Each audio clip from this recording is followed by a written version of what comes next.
तो नमस्कार दोस्तों, स्वागत है आपका एक बार फिर से टीचर्स क्लासेस में।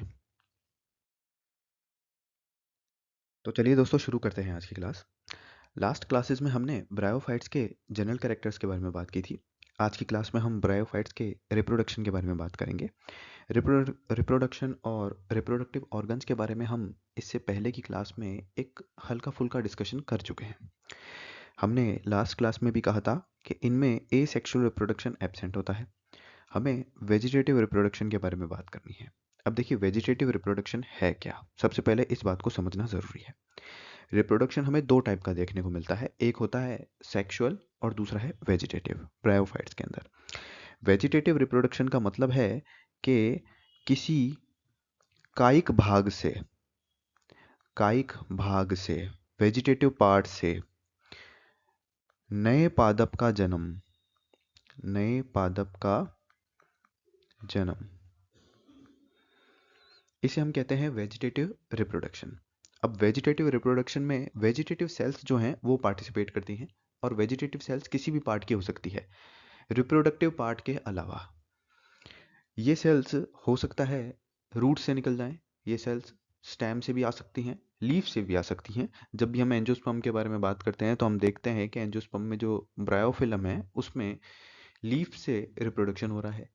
अब क्योंकि लीफ जो है एक वेजिटेटिव पार्ट है, तो इसलिए वो वेजिटेटिव रिप्रोडक्शन के अंदर आ जाता है। तो इसी तरह से ब्रायोफाइट्स के अंदर भी वेजिटेटिव रिप्रोडक्शन होता है। सबसे फर्स्ट हमारा टाइप है ट्यूबर्स, कंद के द्वारा। अब ट्यूबर्स हम एंजियोस्पर्म के अंदर भी पढ़ते हैं, कंद, प्रकंद, घनकंद और शल्ककंद। ट्यूबर्स लंबे समय तक सूखे की प्रतिकूल परिस्थितियों के दौरान बनते हैं। सबसे पहली बात, अनफेवरेबल कंडीशंस के दौरान बनते हैं। इनमें बहुत सारा भोजन स्टोर रहता है और ये चिरस्थायी अंगों के रूप में काम आते हैं। ये कुछ ऐसी स्ट्रक्चर होती है जिनमें प्लांट का फूड जो होता है एक्सेस अमाउंट में स्टोरेज होता है। अब जब तक अनफेवरेबल कंडीशन रहेगी तब तक ये जो ट्यूबर्स हैं ये इनएक्टिव फॉर्म में रहेंगे। जब फेवरेबल कंडीशंस आती हैं तो इन ट्यूबर्स से नए प्लांट का जन्म होता है। ठीक इसी तरह का स्ट्रक्चर आपको आलू के अंदर भी देखने को मिलता है। आलू में जो हम देख रहे हैं स्ट्रक्चर वो क्या है, एक ट्यूबर है। और कई बार आपने देखा होगा कि काफ़ी लंबे समय तक जब आलू पड़े रहते हैं तो उनमें से जो कक्षस्थ कलिकाएं हैं वो निकलना शुरू होती है।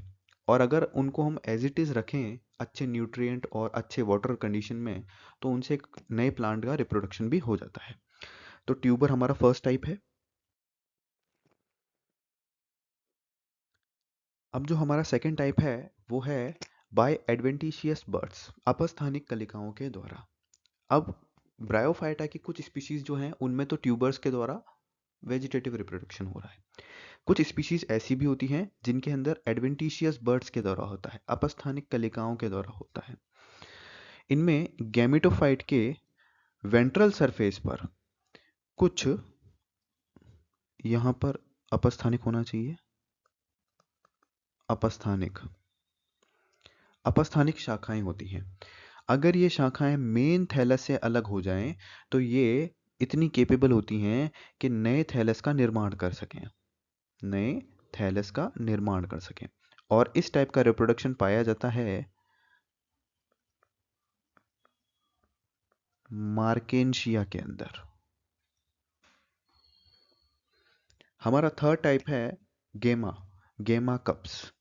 क्या है गेमा कप्स? देखिए कभी कभी थैलस के ऊपर special cup like structure present होते हैं। ये जो स्पेशल कप लाइक स्ट्रक्चर्स हैं इन्हें गैमा कप्स कहा गया है, क्योंकि ये कप लाइक हैं इसलिए इन्हें कप नाम दिया गया है।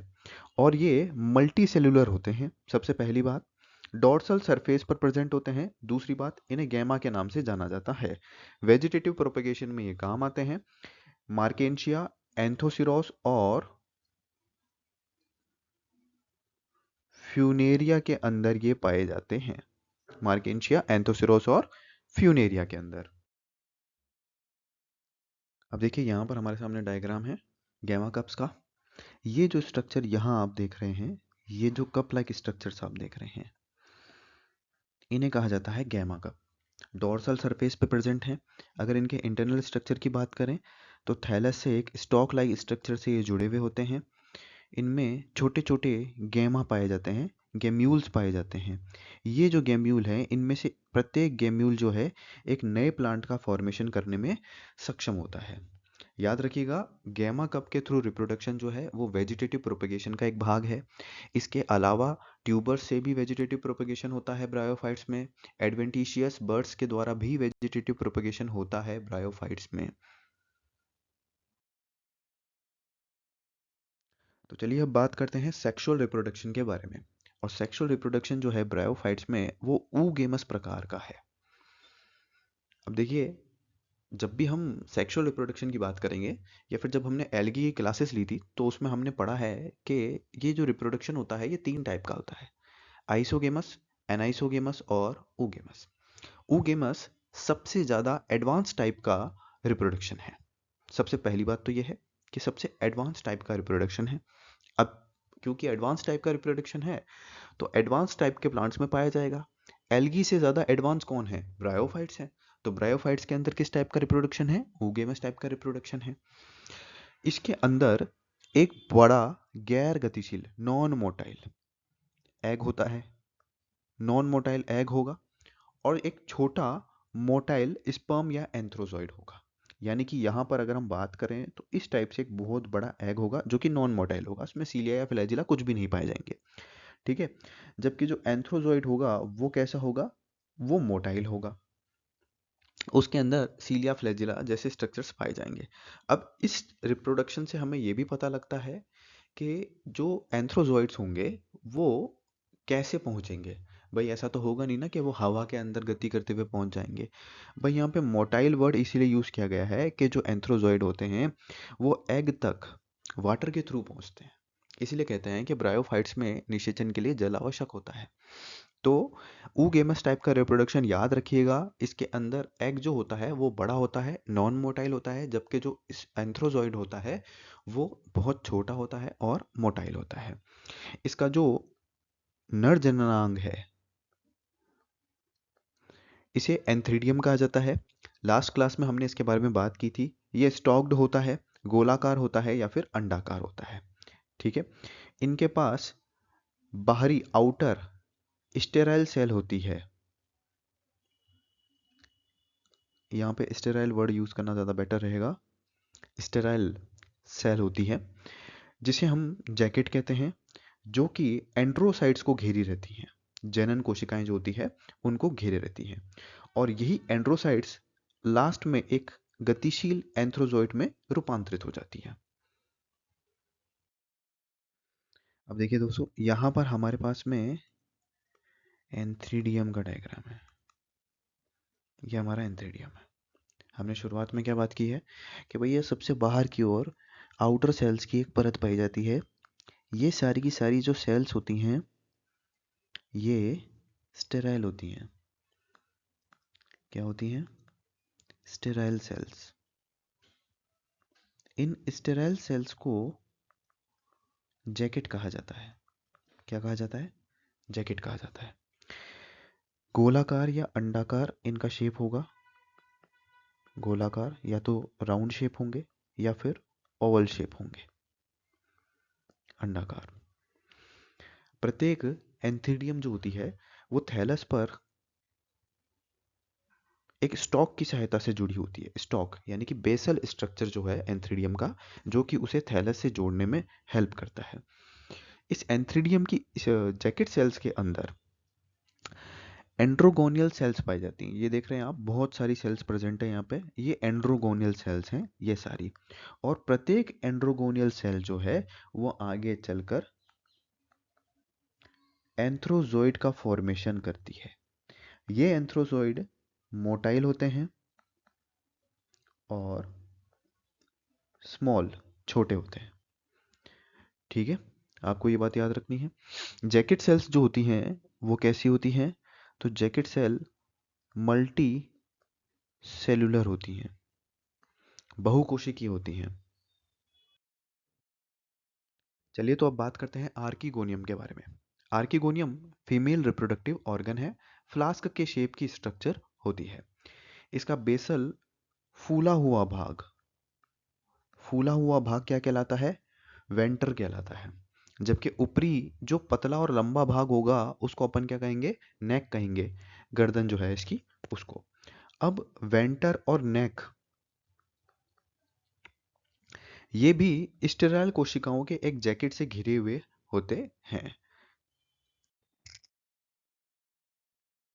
अब यहाँ पर हमारे पास में आर्किगोनियम का डायग्राम है। ये हमारा आर्किगोनियम है, फीमेल रिप्रोडक्टिव स्ट्रक्चर। जो कैसा था, हमने बात की थी कि भाई ये फ्लास्क शेप्ड होता है, फ्लास्क शेप्ड स्ट्रक्चर होता है। इसका जो निचला फूला हुआ भाग है, ये जो फूला हुआ भाग आप देख रहे हैं, इसे हम कहते हैं वेंटर। और जो ऊपरी सकरा भाग होता है इसे हम कहते हैं नेक।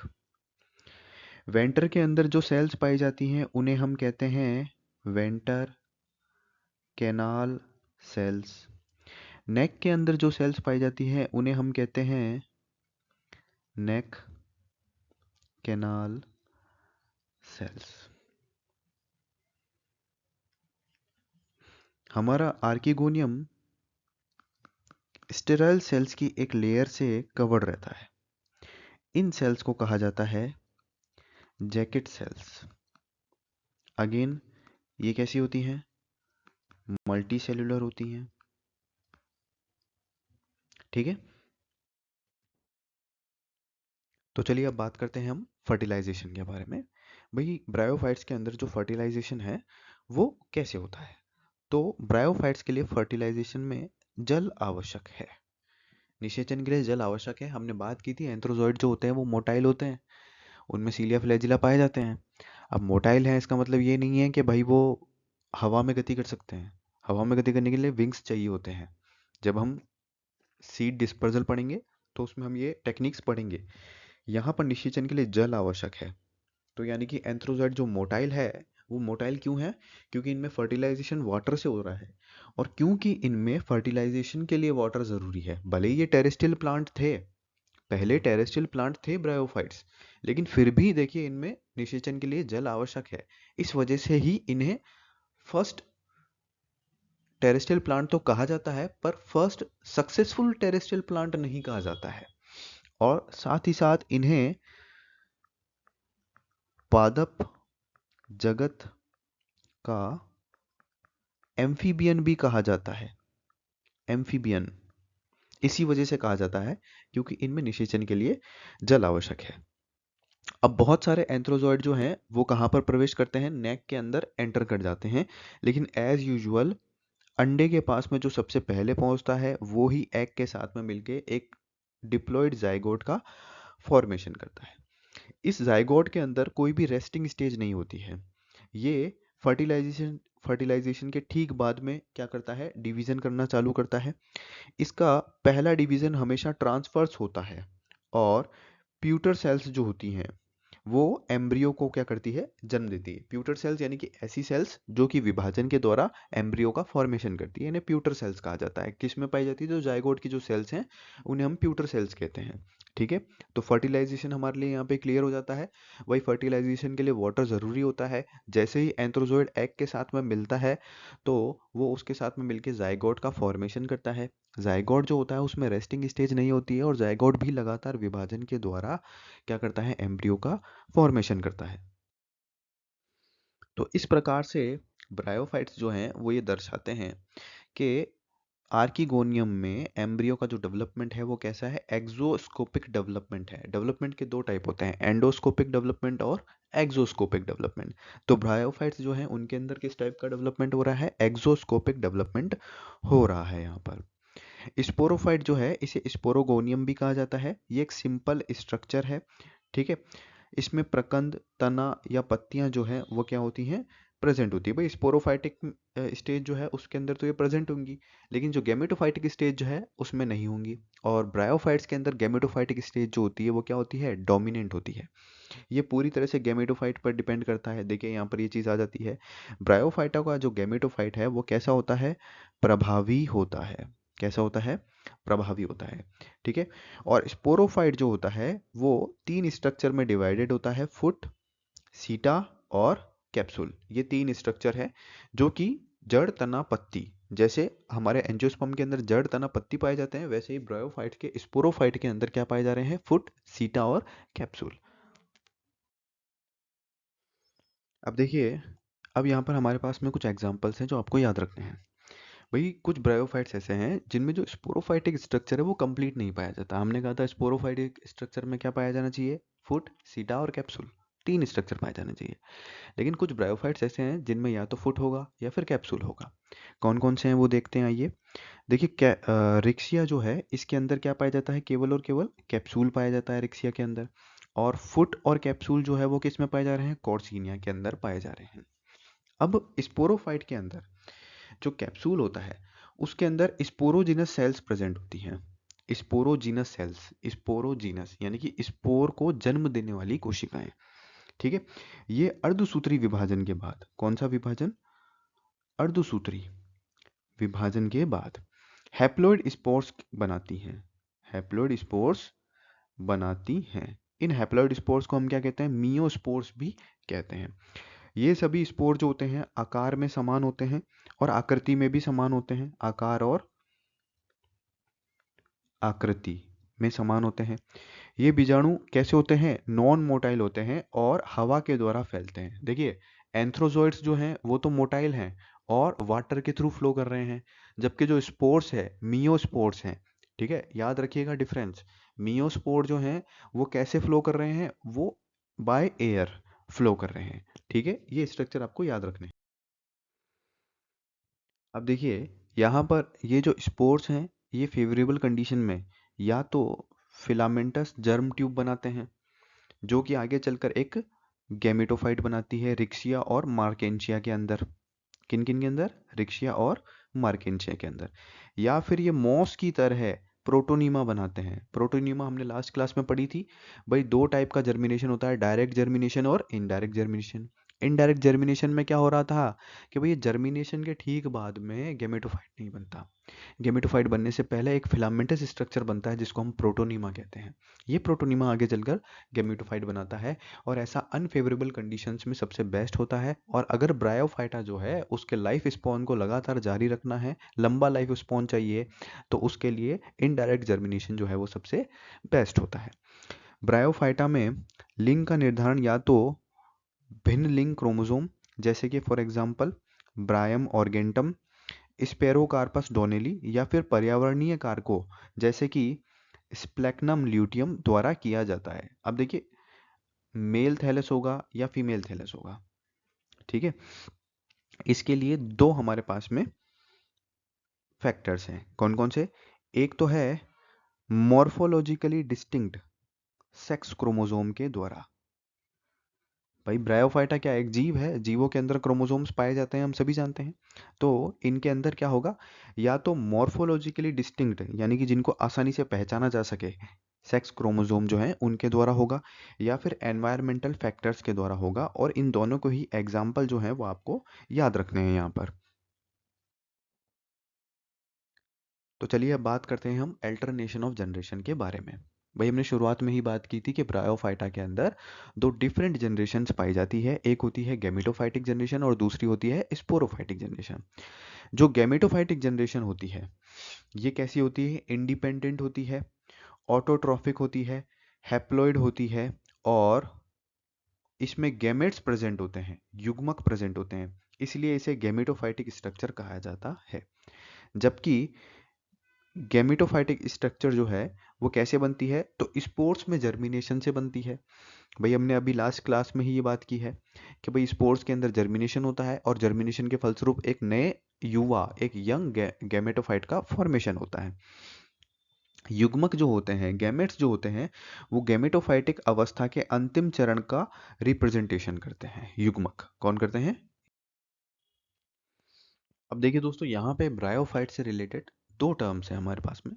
एक है एपोस्पोरी और दूसरी है एपोगेमी। एपोस्पोरी क्या है कि भाई गैमेटोफाइट जो है वो स्पोरोफाइट की कायिक कोशिकाओं से विकसित हो रहा है। किन से हो रहा है? कायिक कोशिकाओं से। इसके अंदर बीजाणु या स्पोर से नहीं हो रहा है वो डेवलपमेंट। किन से हो रहा है? वेजिटेटिव सेल से हो रहा है। और ऐसा किस में पाया जाता है? एंथोसिरोस में। इस घटना को क्या कहते हैं हम? एपोस्पोरी। इसी प्रकार से जो एपोगेमी है उसमें क्या होता है कि जो स्पोरोफाइट है वो किससे डेवलप हो रहा है, तो वो गैमेटोफाइट की गैमेटिक यूनियन से डेवलप हो रहा है। और ऐसा किस में पाया जाता है, फ्यूनेरिया के अंदर पाया जाता है। ये दोनों ही एग्जांपल्स आपको याद रखने हैं, ये जो दोनों ही टर्म्स है आपको अच्छे से ध्यान रखनी है। तो दोस्तों आई होप आपको आज की क्लास अच्छी लगी है। इस क्लास को ज़्यादा से ज़्यादा लाइक कीजिए, शेयर कीजिए। Thanks for watching.